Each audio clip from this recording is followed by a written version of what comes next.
Pada pagi hari ini saya akan mencoba untuk berbagi pengalaman ketika saya mengikuti program Guru Belajar seri AKM yang diselenggarakan oleh Kementerian Pendidikan dan Kebudayaan. Mengapa kita, para guru semua harus mengikuti kegiatan atau program ini? Perlu kita semua ketahui bersama bahwa di tahun 2021 ini pemerintah Indonesia melalui Kementerian Pendidikan dan Kebudayaan Republik Indonesia akan memetakan dan mengevaluasi mutu pendidikan di seluruh satuan pendidikan. Nah, informasi mutu pendidikan ini bisa diketahui dari yang pertama, asesmen atau yang kita kenal dengan AKM ini, yang kedua survei karakter, yang ketiga survei lingkungan belajar. Nah, untuk lebih lengkapnya kami akan membaginya di dalam dua sesi. Sesi yang pertama yaitu kami akan menjelaskan bagaimana sesi tentang asesmen nasional ini. Kemudian yang kedua adalah program Guru Belajar seri AKM. Nah, nanti teman kami Ibu Endang akan membantu Bapak Ibu untuk mendaftar bagaimana untuk mengikuti BIMTEK ini. Kenapa kita semua harus mengikuti BIMTEK ini? Karena itulah situasi yang akan kita hadapi di tahun 2021 ini. Bukan hanya guru kelas 6, bukan hanya guru kelas 1 atau kelas 4 atau kelas 5 yang sekarang akan menghadapi ini, tetapi kita semua sebagai guru kita akan menghadapi bukan hanya guru, tetapi juga Bapak Kepala Sekolah, Bapak Pengawas, kita semua akan belajar bagaimana kita menghadapi program yang baru ini yaitu AKM. Yang kemarinnya kita semua hanya ngomong asesmen, kita tak tahu asesmen itu apa. Kita mau menghadapi ini kita dengan gelap gulita. Tetapi dengan mencoba mengikuti BIMTEK ini, mungkin saya walaupun sedikit karena kita belajar, sama-sama belajar. Dan hari ini saya hanya mau berbagi, bukan menggurui. Hanya berbagi supaya kita punya pengetahuan yang agak terbuka, agak lebih sedikit tentang AKM ini. Apa sih AKM itu? Apa yang harus kita buat sebagai guru? Baik itu guru kelas 1 sampai dengan guru kelas 6, apa yang harus kita perbuat? Baik, yang pertama saya mau sampaikan dulu latar belakang dari kegiatan ini. Hasil dari PISA ini bukan makanannya, pizza kalau makanan. Ini PISA, Program for International Student Assessment. Ini singkatannya. Nah, hasil PISA ini membuktikan bahwa kemampuan belajar siswa pada pendidikan dasar dan menengah sampai saat ini kurang memadai. Ya. Jadi PISA ini adalah studi internasional tentang prestasi literasi membaca, matematika, dan sains siswa sekolah yang berusia 15 tahun. Nah, pada tahun 2018 sekitar 70% siswa memiliki kompetensi literasi membaca di bawah minimum. Ini harus kita akui bersama. Memang literasi membaca siswa secara keseluruhan di Indonesia maupun secara khusus di daerah kita dan di sekolah kita berada 70% di bawah minimum. Sama halnya dengan keterampilan matematika dan sains. Matematika 71% di bawah minimum.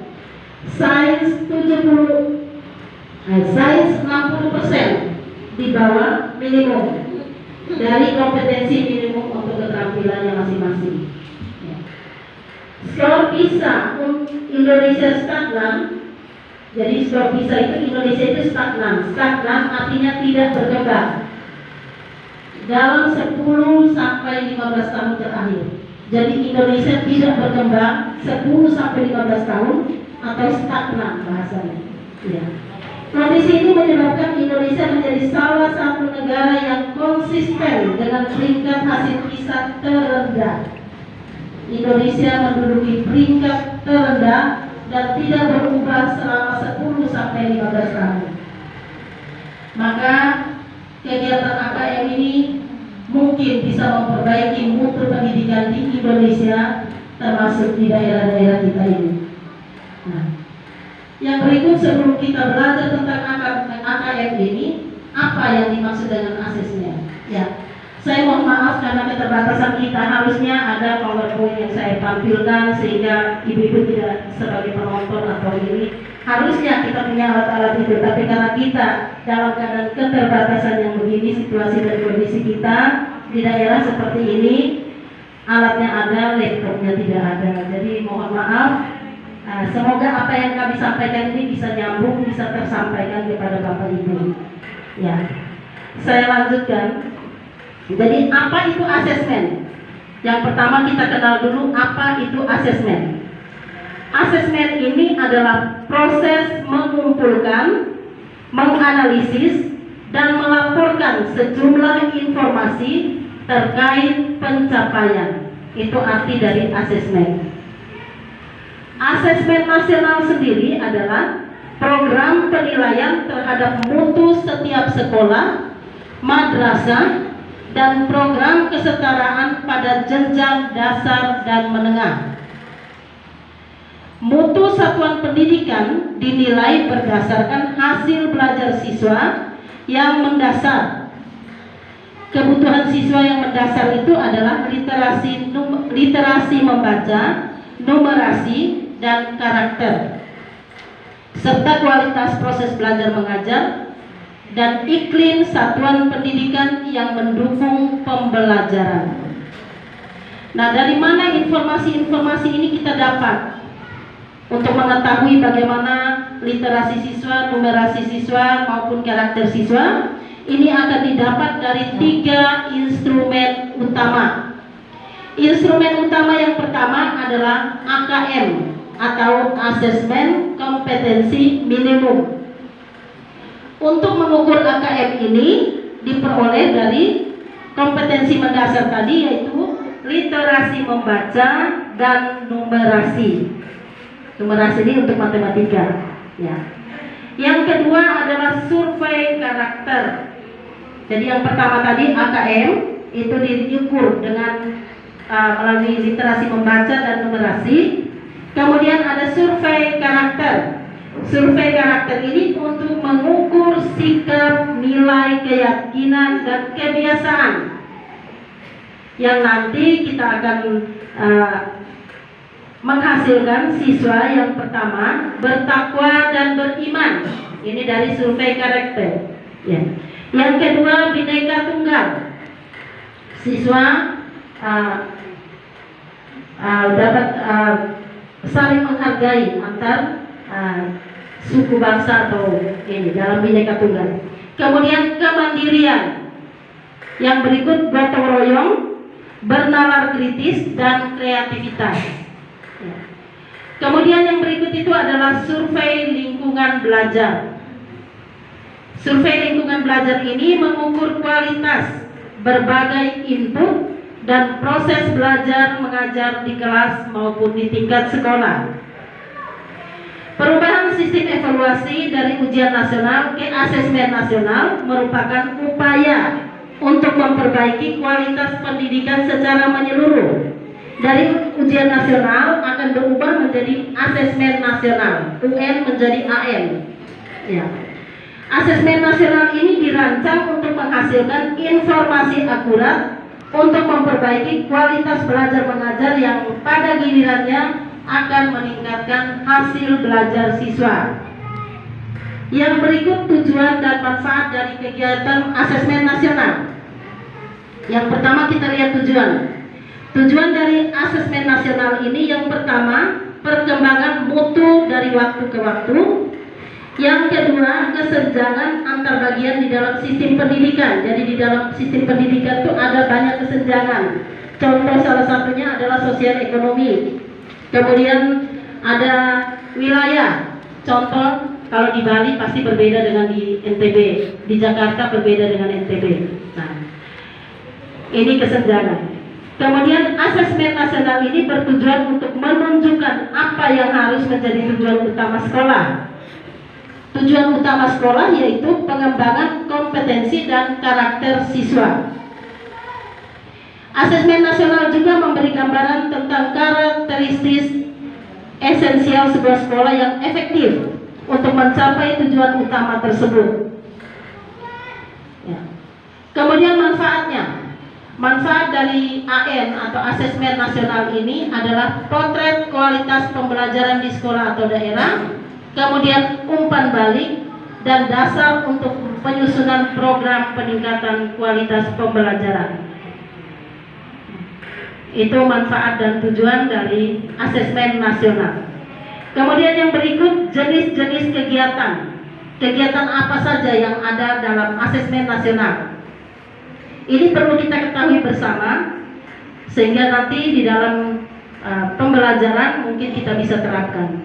Yang pertama adalah kecakapan hidup abad 21. Pada abad ke-21 yang dituntut adalah kecakapan hidup. Kemudian profil pelajar Pancasila. Profil pelajar yang mengandung nilai-nilai Pancasila. Kemudian terukur melalui asesmen nasional tadi ada AKM, survei karakter maupun survei lingkungan belajar. Ya. Sekarang kita mau lihat apa sih perbedaan antara ujian nasional dan asesmen nasional. Perbedaannya ada beberapa. Yang pertama tujuan pembelajarannya, tujuan pelaksanaannya. Tujuan pelaksanaan, kalau asesmen nasional untuk menganalisa mutu terkait sistem pendidikan dari satuan pendidikan. Yang dinilai itu satuan pendidikan secara keseluruhan. Kalau UN itu mengevaluasi capaian hasil belajar secara individu, jadi per siswa. Kalau AN dia secara satuan pendidikan. Kemudian jenjang penilaian. Asesmen nasional jenjangnya semua jenjang, SD atau MI, SMP, MTS, SMA, SMK, program kesetaraan jenjang dasar dan menengah. Kalau UN itu hanya SD, SMP, SMA, dan SMK. Ya. Kemudian level siswa peserta untuk mengikuti AN dan UN ini berbeda. AN yang mengikuti asesmen nanti adalah kelas 5 untuk SD, kelas 8 untuk SMP, dan kelas 11 untuk SMA. Sementara UN itu dia tingkat akhir setiap jenjang. Jadi kelas 6, kelas 9, dan kelas 12. Ini perbedaan UN dan AN. Kemudian subjek dari siswa peserta ini juga berbeda. Kalau pada UN, ujian nasional, itu semua siswa wajib mengikuti UN. Pada asesmen nasional, itu dipilih secara acak, yang tampil adalah siswa sampel atau contoh. Itu sudah kita buat kemarin, kita pilih beberapa anak ya. Kemudian model soal. Model soal pada UN, ujian nasional itu hanya ada pilihan ganda dan uraian singkat. Kalau pada AN, asesmen nasional ini ada pilihan ganda kompleks. Kalau pilihan ganda itu memilih satu saja jawaban yang benar. Pilihan ganda kompleks itu boleh memilih lebih dari satu. Kemudian ada menjodohkan. Kemudian ada isian singkat dan uraian. Dia lebih banyak variasinya seberapa model soalnya. Kemudian sasaran penilaian itu kompetensi literasi, numerasi, karakter, serta kualitas dan iklim satuan pendidikan untuk asesmennya. Sementara kalau untuk ujian nasionalnya itu penguasaan terhadap mata pelajaran. Kalau tidak menguasai tidak lulus. Nah itu pada ujian nasional. Ya. Kemudian model penilaian. Ya. Model penilaian ini kalau pada asesmen nasional itu metode multi-stage adaptive test. Jadi ada satu jenis metode yaitu multi-stage adaptive test. pada ujian nasional itu satu set soal untuk semua peserta. Jadi seluruh peserta yang duduk itu satu soal. Ya. Jadi ada beda pada metode penilaian. Yang berikut adalah teknis pelaksanaan. Teknis pelaksanaan ini saya hanya ambil untuk SD aja, yang SMP, SMA nggak perlu kita bahas, cukup SD. SD atau MI dan paket A itu untuk pembelajaran pada masyarakat itu. Untuk tes literasinya diadakan selama 75 menit. Kemudian survei karakternya 30 menit, itu pada hari pertama. Kalau ujian nasional itu diadakan 4 hari. Kalau AN diadakan 2 hari, selama 2 hari, dengan pembagian sebagai berikut. Tes literasinya 75 menit pada hari pertama, survei karakternya 30 menit berikutnya. Pada hari kedua, tes numerasinya 75 menit, survei lingkungan belajarnya 30 menit. Itu pada hari kedua. Kemudian tadi bentuk soal sudah saya jelaskan tadi, yang dianggap PG kompleks, menjodohkan isian dan sehingga. Yang berikut setelah mengikuti AN atau asesmen nasional ini, hasil yang diperoleh dari siswa itu bagaimana? Nah, tentu kita harus mengeluarkan hasil. Siswa sudah mengikuti tes tadi selama 2 hari. Nah, itu dibagi atas 2. Yang pertama untuk tingkat kompetensi literasi membaca, yang kedua untuk numerasinya. Jadi ada siswa diberikan ada 4. Perlu intervensi khusus, dasar, cakap, dan mahir. Kalau yang kemarin kan kita pakai apa? Sangat baik, kurang baik, gitu. Ya, tidak cukup itu yang kita pakai. Sekarang perlu intervensi khusus, dasar, cakap, dan mahir. Nah, siswa dikatakan perlu intervensi khusus apabila siswa belum mampu menemukan dan mengambil informasi yang ada dalam teks ataupun membuat interpretasi sederhana. Kalau dia belum mampu, maka dia dikatakan perlu intervensi khusus atau perlu tindakan khusus. Intervensi atau tindakan, ya. Siswa dikatakan dasar, dia punya kemampuan dasar, yaitu siswa yang sudah mampu menemukan dan mengambil informasi dari teks bacaan. Siswa dikatakan cakap apabila siswa mampu membuat interpretasi, dia sudah mampu membuat interpretasi dan informasi dari dalam teks. Kemudian siswa dikatakan mahir apabila dia mampu mengintegrasikan beberapa informasi lintas teks, kemudian mengevaluasi isi teks, kualitas, dan cara penulisannya. Itu pada literasi membaca. Kalau pada literasi kompetensi numerasi, sama, perlu intervensi khusus apabila siswa sudah memiliki pengetahuan matematika. Intervensi khusus, siswa masih memiliki pengetahuan matematika yang terbatas, mungkin tambah kurang, masih belum bisa, masih di angka-angka kecil, belum bisa di angka-angka yang besar, sifat tidak belum bisa, mungkin itu dikatakan intervensi khusus. Kemudian dasar, apabila siswa sudah memiliki keterampilan dasar matematika dan bisa menyelesaikan masalah matematika yang sederhana. Kemudian dikatakan siswa itu cakap, mampu mengaplikasi pengetahuan matematikanya. Kemudian dikatakan mahir apabila mampu bernalar menyelesaikan masalah yang kompleks. Ya, dia sudah bisa mengerjakan soal cerita, dia sudah bisa mengerjakan semua itu, dikatakan mahir. Ya. Jadi tentang KKM ini sampai dengan hasil penilaian tadi, penilaian yang akan kita isi di dalam laporan nanti. Itu ada 4, yaitu tadi perlu intervensi khusus, dasar, cakap, dan mahir. Nah, ini yang AKM inilah yang akan kita laksanakan di semua satuan pendidikan. Jadi bukan hanya yang mengikuti BIMTEK, tapi kita semua akan melaksanakan itu. Dari mana kita bisa mengatakan siswa itu mahir kalau dia perkalian saja belum bisa. Jadi kita tidak memberi pada siswa itu kita tidak memberi sembarang kalau kita ini penilaiannya benar-benar. Jadi itu saja yang saya sampaikan tentang AKM ini yang akan dilaksanakan di seluruh satuan pendidikan. Maka sebagai guru, mari kita pahami bersama, kita sukseskan bersama pelaksanaan asesmen nasional ini di seluruh Indonesia untuk meningkatkan mutu pendidikan di Indonesia, terutama di daerah kita ini.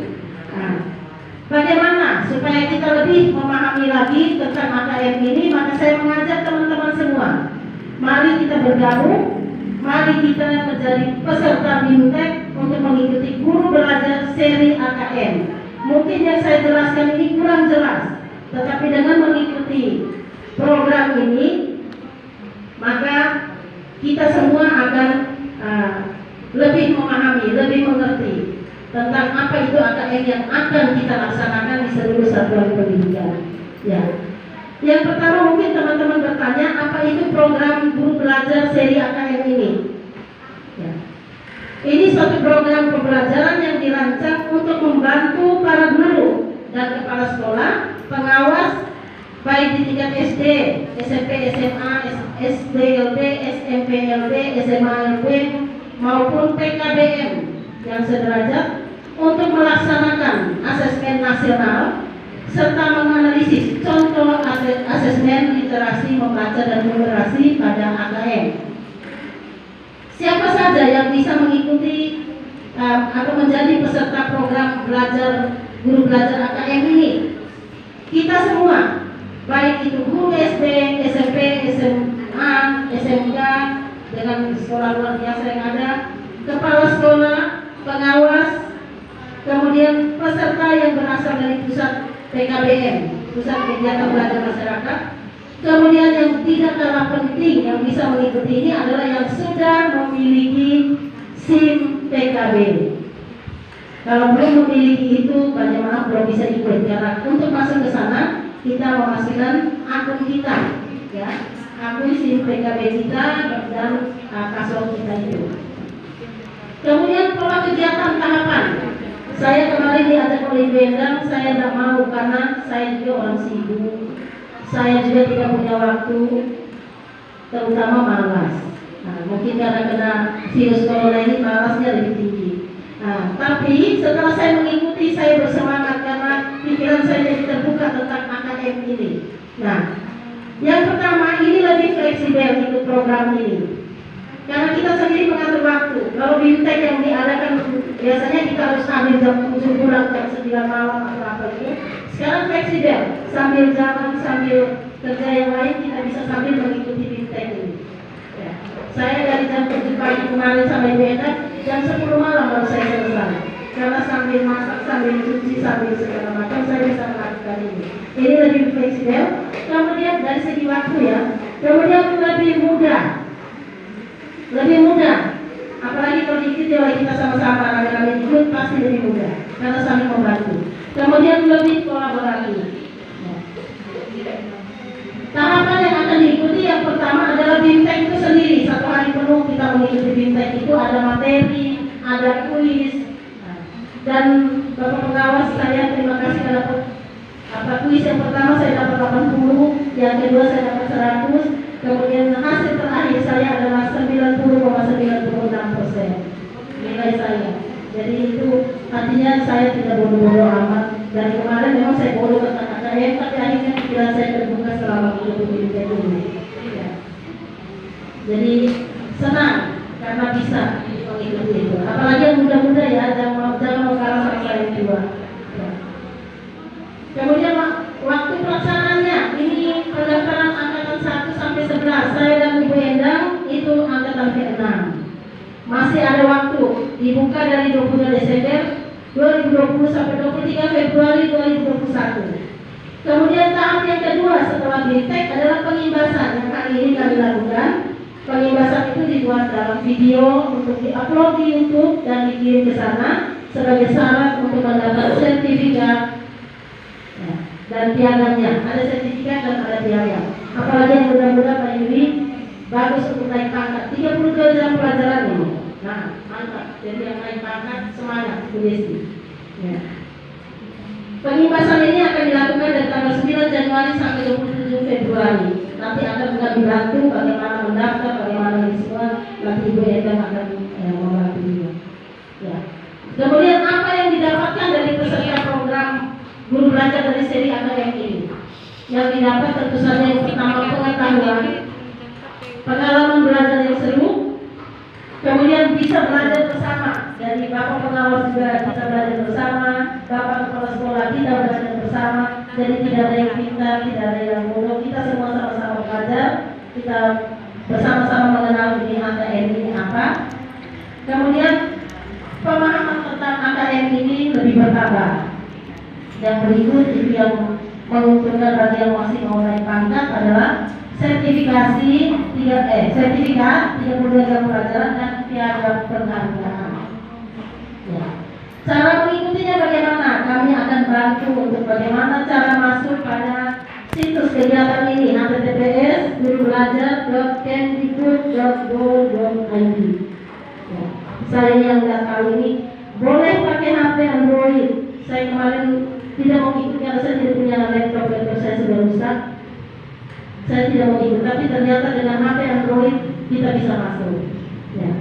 Kemudian setelah masuk di situsnya, pilih guru belajar seri AKM, kemudian login, masukkan nomor UKG @guruku.id, kemudian password yang masukkan.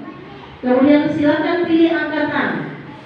Kemarin sampai beda pilih angkatan 4, tapi ada halangan. Kita mau pindah lagi ke angkatan 6. Silakan, bebas sesuai waktu kita. Kemudian kita ikuti kegiatan itu sampai tuntas 100%. Satu hari sudah 100%. Kemudian penimbasan hari ini. Ya, ini saja yang saya ingin. Nanti kita akan yang mau mendaftar silakan siapkan SIM PKB-nya.